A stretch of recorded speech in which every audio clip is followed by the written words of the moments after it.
Hey everybody, you're listening to the Combo Wombo podcast. I'm Chipmunk. With me as always is the coffee sipping Mr. Gimpy. Always sipping the coffee. I always gotta wet the whistle before I start. Yeah, you know dude. what I mean? Just get the juices flowing a little bit. Get some fluid in your instrument, dude. Exactly.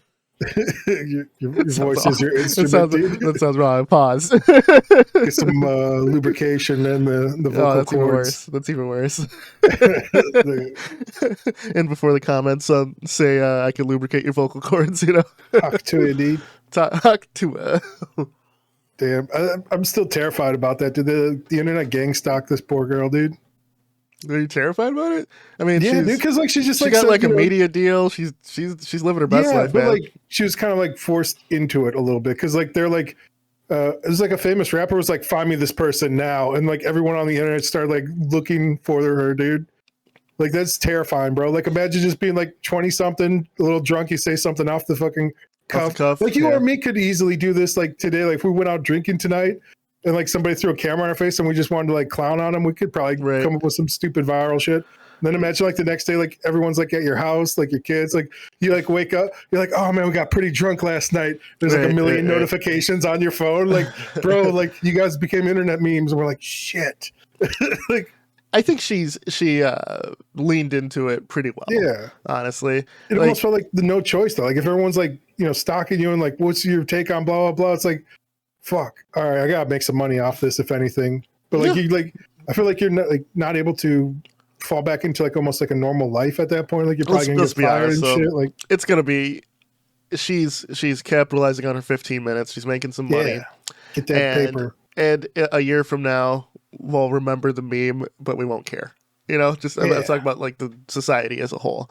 So, you know, I and people are like mad at her for making money. I'm like, you weren't the one who said something funny and then pivoted into a marketing thing. You know, just like anyone who's mad is jealous. Simpson. That's what I'm saying. You know, yeah, because it's like no talent or skill required. You just like happen to like. Yeah, say some ridiculous shit. You know, it's the exact same thing as winning the lottery, right? Someone just got lucky because they bought the ticket.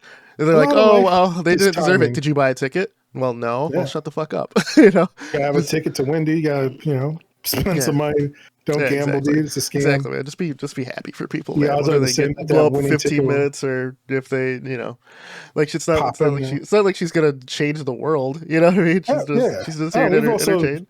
Talked about this as well, like for like coming up with like video games and stuff where it's like a lot of these ideas are like rehashes of old ideas, but like sometimes for whatever reason it just hits like the zeitgeist.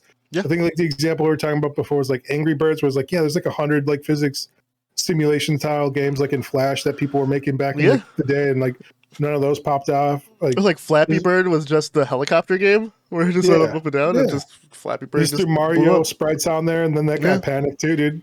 He's like the opposite of the Hawk 2 girl, man. He like went into hiding. He was like, I didn't mean to make this like ridiculous. Like, he's like, this was just something stupid I made for fun. It's using completely copyrighted materials. Please don't sue me. Like this is nuts. He just like went away, and like everyone was like, oh, this must be amazing. And then like he pulled it from the store, and I think that added to it. Kind of like was it like PT where like all those PlayStations were like worth money. Valuable, it's like it's like a combination of like timing and rarity for some of this stuff.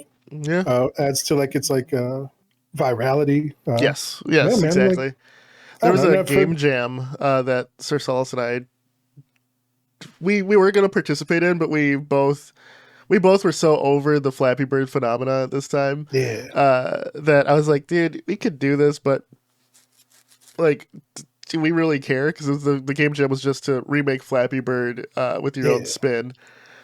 And we were doing it, and then Sir Solace was just like not taking it seriously at all. So he replaced everything with dicks. All right, like the pipes that were there were just dicks. No. The plane you were flying was just dicks shooting out seed. Yeah, dude. You know, and then I was like, we can't submit this.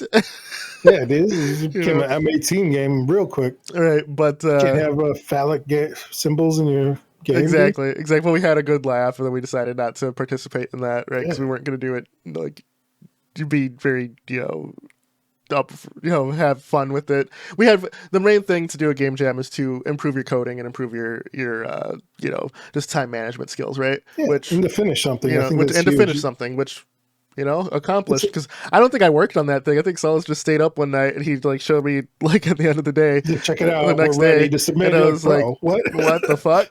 But Yeah. to his credit, it was hilarious, so Yeah.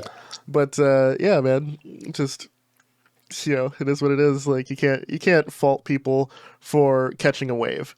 Do you fault It's like you surfers said, for you catching a get wave? lottery ticket, it's like Exactly. this part of a game jam is just like finishing something, putting it out there. It's like some games that were out, like game jam games, like went on to become like full products that people like really enjoyed and like Exactly. man. Exactly. So there you go.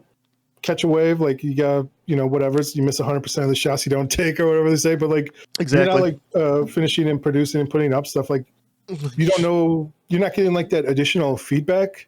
Because like I don't know, like I think about this every once in a while because I've been making like a bunch of like smaller like demos and stuff. I haven't been putting them up anywhere. Yep. But I'm just like, they're more like little experiments, and I'm just like, I don't know, like some of the games I'll be like, it's not fun to me, so I'm like, I don't even bother putting it up. But like maybe that'd be amazing for somebody else. But like, I don't even want to invest more time in like creating something that I'm not enjoying anymore. Yeah. If that makes sense. I don't know. But like, maybe that's kind of selfish. It makes it harder to work on too. If you don't find it fun. Yeah. But you could also be denying the world like that Flappy Birds, dude. That could be. Could be like a little flash thing. Yeah, dude. I would challenge you with this, and I'll challenge anyone listening with this too. I've run into this as well, and I've stopped doing projects that I just didn't find the fun in. Because I do this as a hobby, right? I do this as a fun hobby. If you're working on something that's not fun, and like what's the difference from it being a job at that point?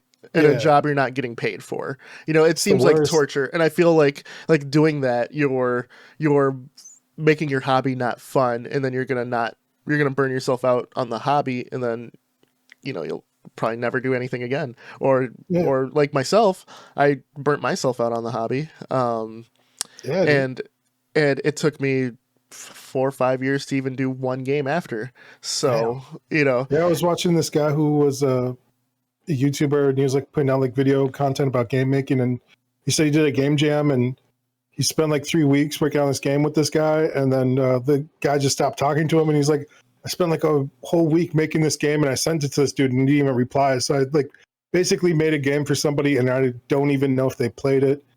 And he's like, I'm kind of done. Like you burnt him out. Like, that shit happens, man. That's real. Like, there's lots of factors, man. And it's like you're doing something you don't enjoy. Maybe you're trying to make it for somebody else. And it's like, if that person didn't play it, would you have still spent the time doing it? It's like, I don't know, man. That shit's soul crushing, man. Like, there's a lot with if you're that. Doing it for fun. Yep. So there's a lot with that. Not everyone who's a game creator will make it a career, right? Yeah, like the majority won't. I heard like something like 90 some odd percent of games all fail. Like the first game is usually never profitable. It takes like 10 or plus games that you put out till you like actually start to turn a profit. But if you start breaking that down in like time, like even if they're like simple basic games, like let's say it's like 3 to 6 months, like so it's, I don't know, was it 6 months? We'll say that's like 5 years of your life. That you're like spending to not making any money, and it's like that's fucking that can be soul crushing too. Like you just like experience failure after failure after failure. Like you're like scratching lottery tickets, you punch it out there, and then like you get like 10, and then like hopefully that makes enough money to have paid for theoretically the other games. Or like sometimes people get lucky off like their first like up at bat too. Like I saw this guy who put out a mobile game and it made him like $60,000, and then he quit his job. He's like, I'm going to do this full time now. And then like he put out a second game and like that one just fucking fell flat. And I'm like, fuck, bro. Like, oh, I wish I could have talked to you before that. I would have been like, yo, man, don't quit the day job. Like take that money and then like see if you can replicate it. Right? Like see if like, or if you can do 2 of these in a row, like then do it. Then like, and then I would also have said like just reinvest the money in the second project because like you're not going to have as much free time, but then you can hire out you know, people to do music or art or like some of the programming for you. And then like you're like taking more of like a project lead role in this, because it's like it's a group effort if you want to make something like more marketable as a product. Let me tell you a story from a previous employee that I had. It's not game dev related, but I feel that it could apply to what we're saying. I was managing a bank at a certain point, right? And riding through the six with your woes. Yeah, and I managed like the night shift, and so night shift was typically from like 3. It was like a short shift. It was like from 3 till 6. You know, so it's just like a quick 3-hour shift. But so I had mostly like, you know, early college people or high school, like right out of high school people were my employees. There was one guy who was fantastic at his job, honestly, and he was an actor on the side. Nice. He would consistently get roles and, you know, request time off for the roles. He did this as a hobby at first, but he started liking it more and more. And he had a fantastic singing voice, right? Like he sang a little bit because he was just singing a song. The song was already singing along. So I was like, damn, dude, it's like you're fucking killing it. You got some pipes. You know, so those people in theater can sing, man. Yeah, exactly. Like I mean, I did theater and I cannot sing. You know, like, I avoided the singing roles. I would be a part of a chorus. You know, so I could hide behind everyone else, but I would not be the guy with the solo, right? You'd be the like I did acting, the Halo theme. Yeah, right. I did acting because I enjoyed it and it was something fun to do, right? And then through my process of growing up and trying that whole avenue, and being the biggest accomplishment I had was, as you know, I had like auditions for like Disney and stuff, and then for like national commercials and stuff. Didn't get any of those, but I got to be in a play with my dad and my sister, and it was a, you know, professional play put on, and we had a series of showings for a month. So we got to do this. So that was the best thing, because my dad was a model and an actor like in the 80s. So he got to go back to this and do something that he enjoyed with his kids. You know, and I got to do something that I was enjoying with my family. So it was a great experience. After that play, I auditioned for commercials. My sister auditioned for some Disney show projects, including Hannah Montana, right? My sister got into like the second round of people. So, but she was older than what they were looking for, right? She was like, so it didn't work out. But, you know, my sister got further than I did. And then I kept auditioning for acting stuff. And then I realized I don't really like acting as much when I was trying to do this professionally, but I loved the behind the scenes stuff. So then I realized I liked directing more. Production side of it. Yeah, exactly. I realized I liked telling people to do it and bringing my vision to life, or the vision of the show. So I thought about getting to directing, and then I took that and then went to game dev. So, and then I realized, you know, I was like, I like this more as a hobby, so I'm not going to pursue this as a career, especially because when you're starting in something like in entertainment, you're going to be broke as shit forever unless you either A, hit like a home run with something, or B, you work on like small films and then you can hope to have notch a career out in like direct to video, right? So I've you know, people who out there hustling, working project to project, getting jobs, you know, commercials. Yeah, exactly. Which nothing wrong with that. I just realized I didn't want to do that, you know. So, but this kid, a lot of uncertainty, no stability, this kid had a lot of traveling. Fantastic singing voice, and he had a point where the play that he was in was going on a nationwide tour. Oh, nice. And obviously he has a job. He can't do this. He's like, should I quit? He's asking me. He's like, maybe I should quit the play so I can work. It's like, dude, this is a part-time job. And pursue your fucking dream, dude. Yeah, dude, no one gives a shit about this job. I was like, you're not gonna remember any of these fuckers here when you leave. And I apologize for swearing so much, but I was so passionate about it to tell this. He was probably 19. You know, I was like, when you're young, pursue your dream, man. Yeah. You know, like, you have the opportunity to do this. Don't let any like pedestrian job or whatever that you're expected to do get in the way. That will be there when you get back. Do what you can to keep going, right? Yes, sir. So, you know, fast forward to now. I've looked him up every now and then just to see if he made it, right? Yeah. He's you know, performer on off-Broadway shows, and he's always in cast lists that I've seen. Yeah. He was, so, you know, did well, right? He was in a do. Beetlejuice play the last I saw, so which I didn't realize Beetlejuice was like in a play form. But hey, you know what? He's doing it, right? And the same thing with game dev, right? Just, yeah, man. I've said this before, and I've told you about this a little bit. I'm pretty sure I've said it on the podcast. Where like I look at like YouTube channels of people who like try to quit and go full-time indie game dev. Yeah. And I look for like older channels that are like, 5 or 6 years old. And I like to, cause it's like almost like a fast forward button, like the canary in the coal mine. I'm like, so how did it go? Like what happened?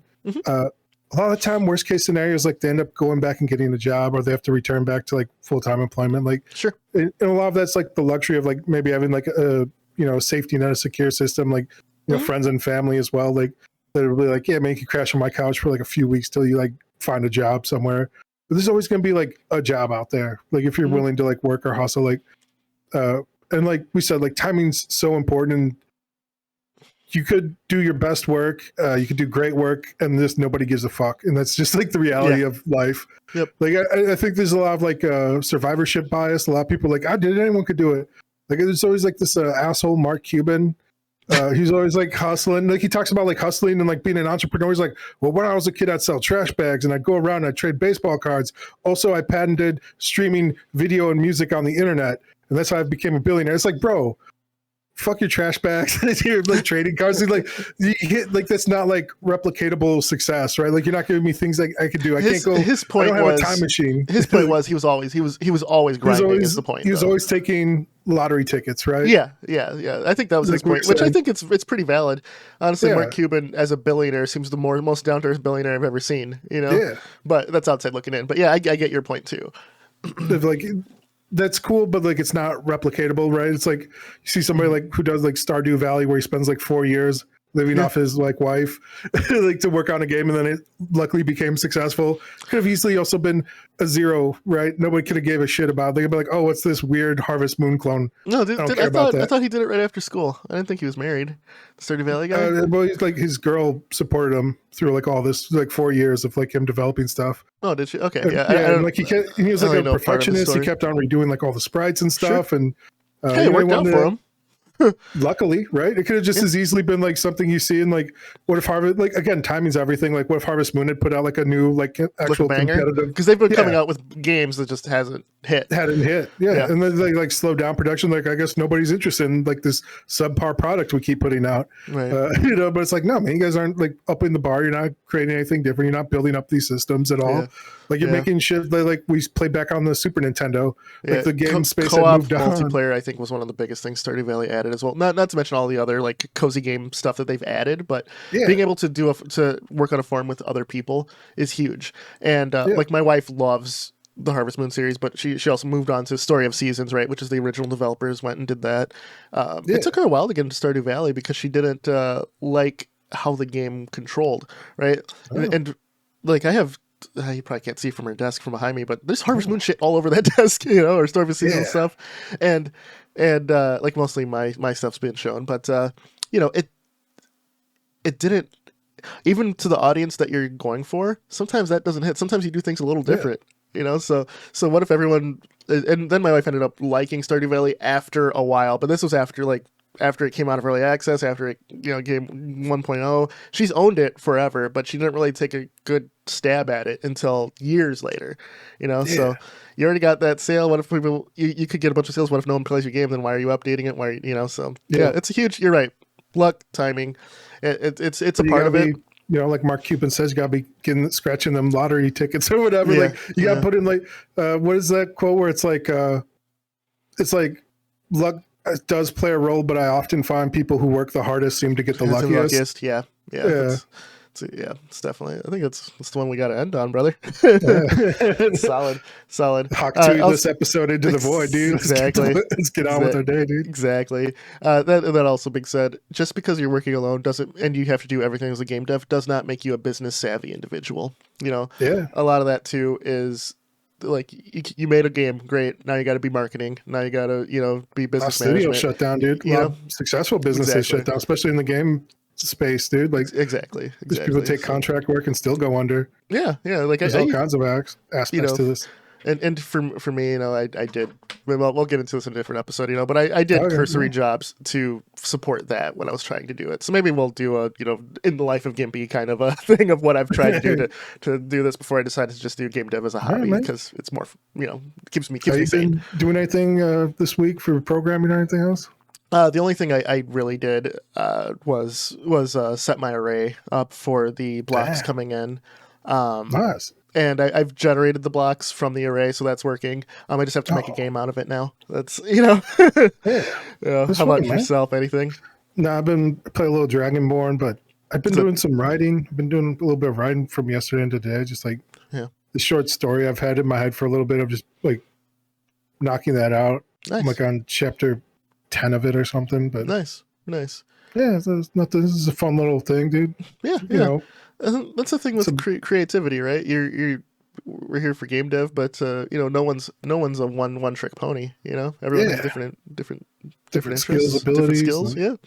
Yeah. No, man. If you decide to share that, I look forward to reading it. But man, it's pretty lame, dude. It's like it's like a light novel, web novel. Don't self-deprecate yourself, brother. Just you know, you wouldn't want to read my horrible fanfic. About being the Backstreet Boys and. You know, saucy encounter. Just keep going. It's just pure smut. All right, for the Wombo podcast, I'm Mr. Gimpy. That's Chipmunk. All right, read his Backstreet Boys fanfic in a couple of weeks. Like, share, subscribe. We out here. Yummy. Peace.